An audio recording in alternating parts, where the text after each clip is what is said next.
which is why for Father's Day, I am always grateful when it comes. And I do my best to try to share and let you guys know ahead of time. But in this moment, at this time, while it is still fresh on our minds, this is my thank you.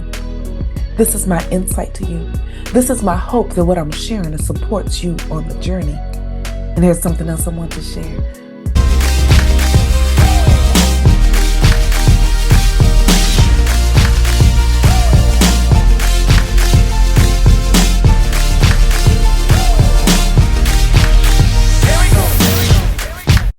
Hey now, how is everybody doing? Welcome to Red Alert Diaries with Tanya E. Hood. I'm glad to get the chance to see you again, and I want to continue to say thank you. We just recently celebrated Father's Day here in the U.S., and I want fathers and stepfathers, the ones that stepped in as fathers, even though you're probably a friend, a brother, uncle, whatever that is, I want to thank you for stepping in where it is needed because we appreciate it. You may not often hear that you are appreciated, that we are glad that you are standing in the gap because some of you are. And for that, you don't often get the praise and the accolades. And I know, there's still that thought process that Father's Day is not as celebrated as Mother's Day.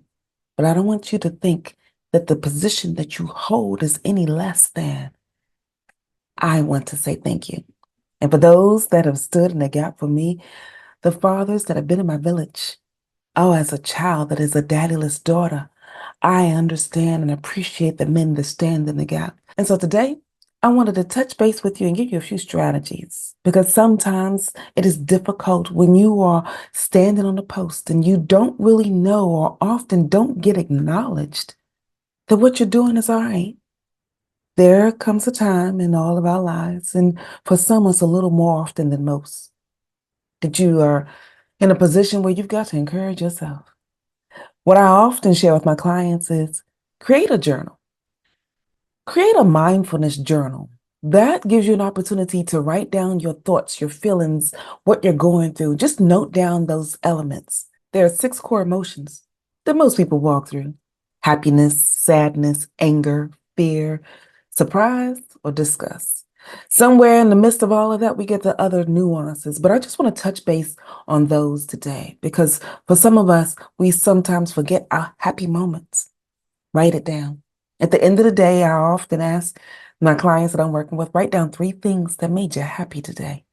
And if you can't remember 3 things or feel like there were 3 things in this day, think back on 3 things in your life that made you happy because you may have to recreate those moments. Lots of times, especially with fathers, you are working so much trying to make certain that things are taken care of that you forget your happy moments. Oh, write those down and then start carving out time to do it. Yeah, I get it. Work often seems like it takes precedent, but I want you to think about this. If you are constantly grinding and you don't get the opportunity to fill your cup, that's what happiness does. Happiness gives you a chance to fill your cup. My great grandmother was one that told me that, baby, you are supposed to pour from the saucer of life. Your cup is supposed to always be filled. I didn't understand that impact enough, but having worked 3 jobs for 3 years, being burnt out and going through the whole grind and hustle, I understand that you need to have your cup filled. Because I walked around for so long with an empty cup, and it was that depletion that I think was another nail in the demise of my first marriage. But now on this end, I understand what it means to stand. Fill your cup, those happy moments. Find 3 every day to journal. And the other moments, just write out how you're feeling. If you're sad, if you're angry, if you're fearful, what caused those emotions? Because if you aren't aware of what's causing those emotions, then you'll be automatically triggered and don't know how to find the way to get back to being whole. I have a workshop that I typically share about twice a year called Eliminating Conflict Quickly. And it is in there that I help people get the opportunity to know what conflict sequence that you are managing and how to quickly recognize stage 1. Because if you can recognize when you are begin to go spiraling out, then you can quickly eliminate that. It starts with you being mindful. So write down. You don't have to write down some of the gory moments because there's another thing that I have to share with my clients. If you got those gory moments, those things that you know that don't nobody need to read. Yeah, I've had plenty of those. I had so many of those that when I used this technique, my neighbors had a whole different perception. Here's the technique that I've used. Write down those emotions on a separate sheet of paper. Do not put this in your journal because those words, some people may not be able to handle. Write it out because you need to get it out of your soul. So write on a separate sheet of paper, as raw as you feel you need to be, as deep as you feel you need to go.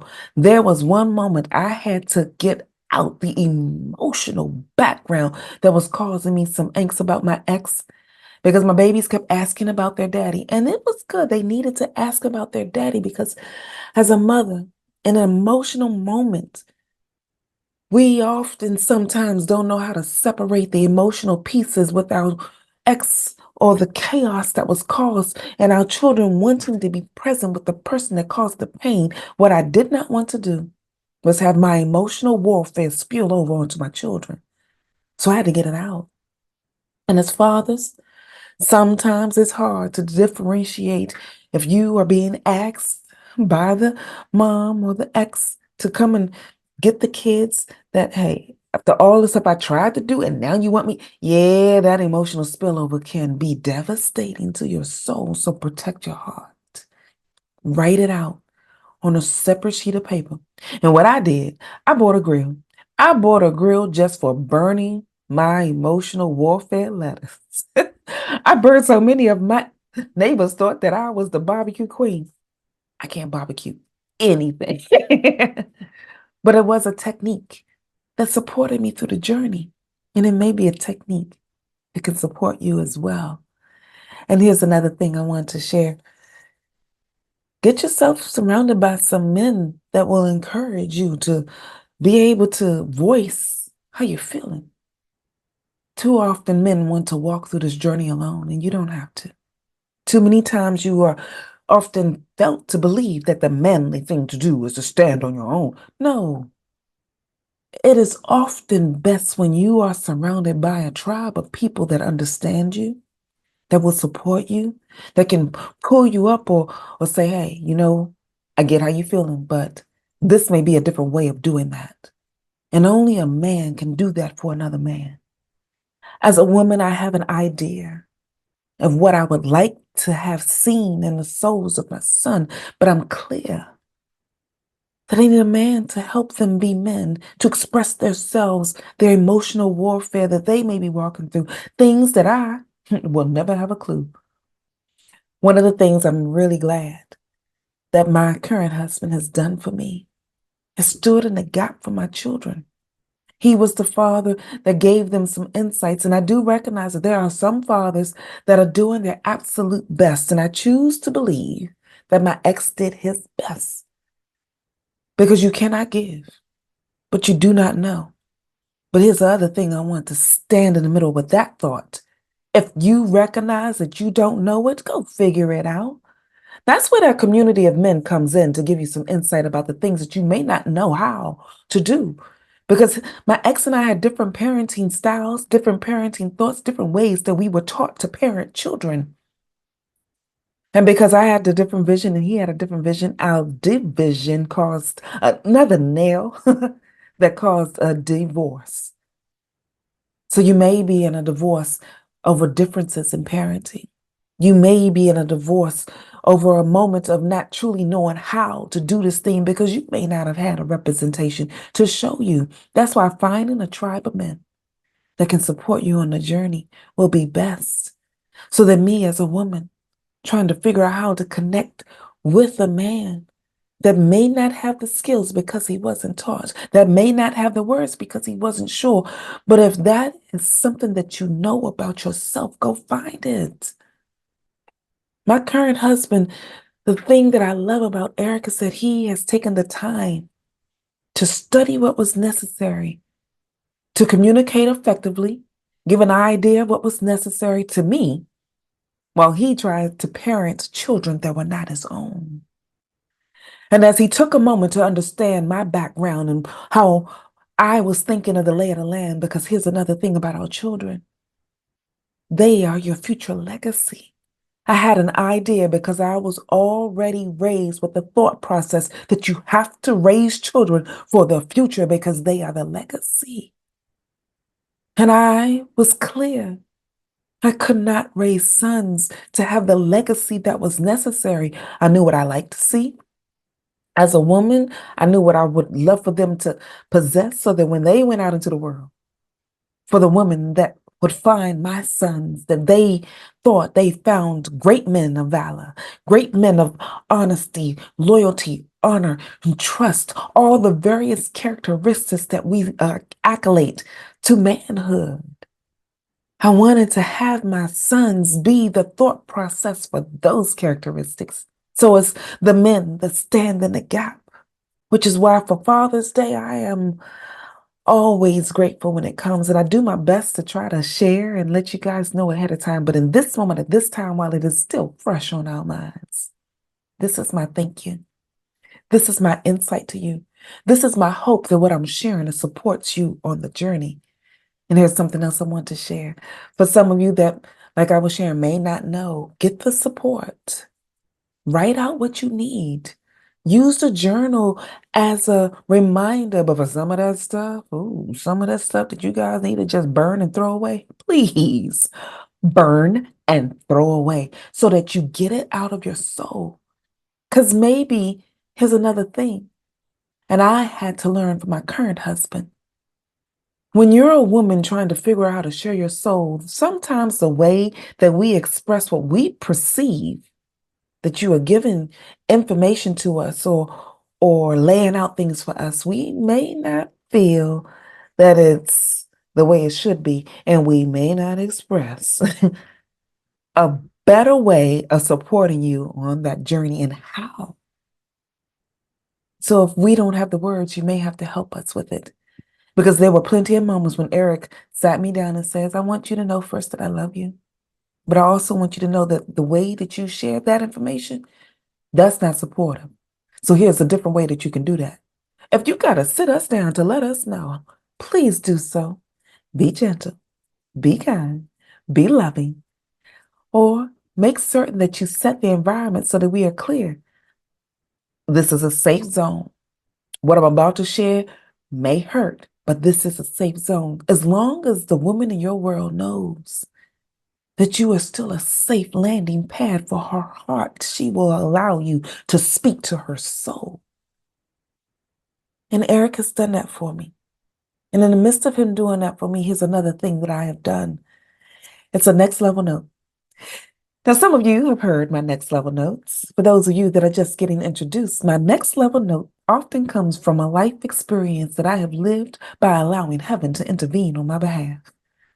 And I have learned that for those that did not have fathers, because some men may feel like they didn't have a representation because their father wasn't there or men in their world weren't present to show them. I want to encourage you. First, be patient with yourself as you go through this process. Show your children compassion. Let them know that you are there. Spend time with them. Be present with them. Hear their little thoughts, their little ideas, and the little things that they would like to enjoy. Do that with them. Because you just standing there doesn't mean that you have to go buy a whole bunch of things for your kids. Being present so that they know that you hear their heart, that you're willing to be there for them. That is enough. And it's awesome. Here's another thing. Remember, like I was saying earlier, that you're raising the future. So teach them the characteristics that that child will need to have brought into the earth. For sons, those little boys, they're things that you men know that they need. For daughters, that young lady needs to know that her heart is safe and you are her first representation about how every man that she meets moving forward treat her. So teach them, even if they're 2 years old. So, above all else, if you are willing, let Jesus join you on the journey. It was there that I found the insight that I needed, being a daddyless daughter, to know that God would never leave me nor forsake me. And I'm certain if you let Him show you as well. He will teach you the same. It was in Deuteronomy 31 that I learned that element. It was in 2 Corinthians 6:18 that I also learned about how God is a father to those that are fatherless. Because he said, I will be the father to you. Some of us need to get an idea of what that means. And if you are willing, you can get the insight. Same way I got the insight from my next level now. And so for today, if you don't remember anything else I've shared, here's the one thing I want you to know. You are appreciated. We thank you. Even if we don't get the chance to say it on a regular basis every day, I need you to know that you are appreciated. And as I've shared some insight along the way, if you want someone to join you on the journey, feel free to go to my website, TanyaEHood.com. There you can click under the Work With Me tab and see the various ways that we can work with one another. And if you are on YouTube, you can join me live every Tuesday at 7 p.m. Eastern Standard Time, where we can continue this conversation or we can start a new one. In the meantime, this is Tanya Ehud walking in my purpose, and I want you to do the same.